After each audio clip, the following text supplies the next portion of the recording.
Welcome back मेरे प्यारे विद्यार्थियों।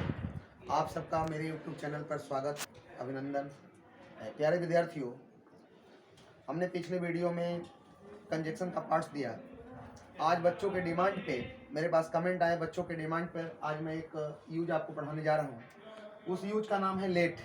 प्यारे विद्यार्थियों, लेट का अर्थ होता है देना या आज्ञा प्रदान करना।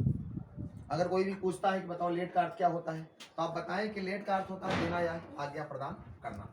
और हमने लेट के बारे में कुछ कहा है कि लेट का प्रयोग देखो हम प्रेजेंट टेंस में भी कर सकते हैं, लेट का यूज हम पास्ट टेंस में भी कर सकते हैं, और लेट का यूज हम फ्यूचर टेंस में भी कर सकते हैं, का प्रयोग हो सकता है। इसके बाद टू नहीं आता है। जब हम इसका यूज टेंसों में करते हैं, प्रेजेंट, पास्ट और फ्यूचर टेंसों में करते हैं, तो इसके बाद टू का यूज नहीं होता है। प्यारे विद्यार्थियों, हम देखेंगे कि लेट की यूज का हम अफर्मेटिव सेंटेंस कैसे बनाते हैं। तो देखिए, सबसे पहले अफर्मेटिव सेंटेंस में लेट का यूज कीजिए, और लेट के बाद अफर्मेटिव सेंटेंस में लेट के बाद हमेशा ऑब्जेक्टिव केस का ही प्रयोग होता है, क्योंकि केस जो होते हैं वो चार होते हैं। फर्स्ट होता है नॉमिनेटिव केस, जिसको हम सब्जेक्टिव केस कहते हैं। सेकंड जो होता है उसको हम कहते हैं ऑब्जेक्टिव केस। थर्ड जो होता है उसको कहते हैं पोसेसिव केस, और नेक्स्ट जो होता है उसको कहते हैं वेकेटिव केस।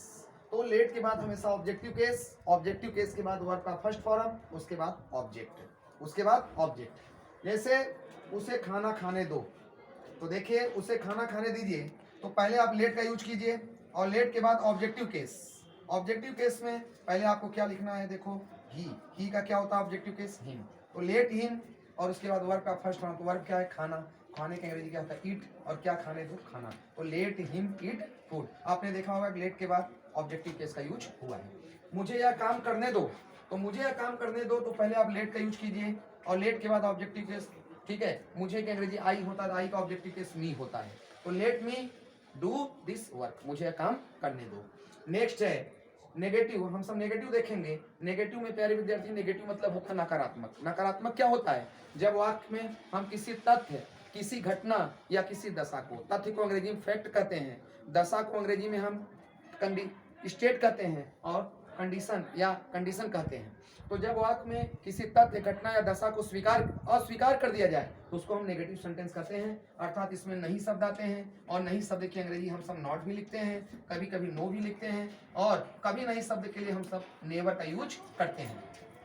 प्यारे विद्यार्थियों, जब हम इसका नेगेटिव सेंटेंस बनाएंगे, तो सबसे पहले हम सब्जेक्ट लगाएंगे, और सब्जेक्ट के बाद आप लेट का यूज कीजिए, और लेट के बाद आप टेंस के अनुसार, अकॉर्डिंग टू टेंस के अनुसार, अगर जिस टेंस में होगा, अगर प्रेजेंट में होगा तो आप डू डज लगाएं कर्ता के अनुसार। अगर पास्ट में है तो आप सबको पता है कि पास्ट सिंपल में के नेगेटिव में डिड का यूज होता है। अगर फ्यूचर में है तो विल और शैल लगाइए। सब्जेक्ट आई और बी है तो आप शैल लगाइए, बाकी सब्जेक्ट है तो आप विल लगाइए।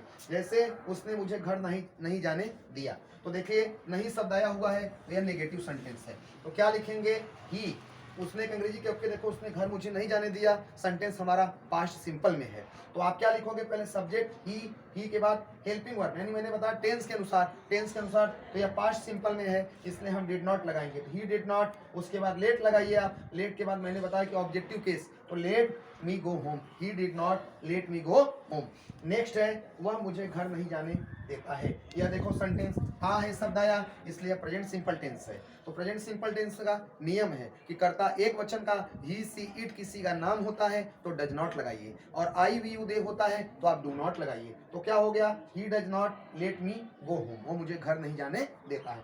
तीसरा है देखो फ्यूचर में कि मैं तुम्हें खाना नहीं खाने दूंगा, ठीक है ना, क्योंकि कहावत है ना खाऊंगा न खाने दूंगा। तो क्या है कि मैं तुम्हें खाना नहीं खाने दूंगा, तो आई के साथ यहाँ विल लगा, क्योंकि जोर दिया जा रहा है, तो I will not let you eat food.